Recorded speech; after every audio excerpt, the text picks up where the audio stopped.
జిల్లా మడకశిర పెద్ద ఎత్తున ఒక రోడ్డు ప్రమాదం చోటు చేసుకుంది. బుల్ల సముద్రం జాతీయ రహదారిపైన లారీని ఢీకొట్టింది టెంపో వాహనం.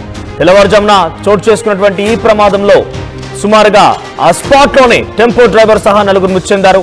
మరో 10 మందికి చాలా తీవ్రంగా గాయాలయ్యాయి. గాయపడిన వారిని నలుగురు పరిస్థితి చాలా సీరియస్ గా ఉన్నట్టు తెలుస్తోంది. మృతులంతా గుడిబండ మండలం కేఎన్పల్లి గ్రామానికి చెందిన వారుగా తెలుస్తోంది. ఒకే కుటుంబానికి చెందినటువంటి వారిగా గుర్తించారు పోలీసులు. తిరుమల తిరుపతి దేవస్థానాన్ని దర్శించుకున్న తర్వాత అక్కడి నుంచి వస్తుండగా ఈ యాక్సిడెంట్ జరిగినట్టు తెలుస్తోంది. సత్యసాయి జిల్లా మడకశిర పెద్ద ఎత్తున మడకశిరలో ఒక ఘోర రోడ్డు ప్రమాదం చోటు చేసుకుంది. బుల్ల సముద్రం జాతీయ రహదారిపైన లారీని ఢీకొట్టింది టెంపో వాహనం.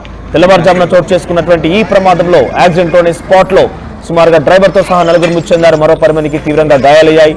గాయపడిన వారంతా కూడా ఒకే కుటుంబానికి సంబంధించిన వారు కావడంతో ఒక్కసారిగా అక్కడ ఉద్రిక్తత వాతావరణం పెద్ద ఎత్తున ఆందోళన కలిగించే విధంగా ఉంది.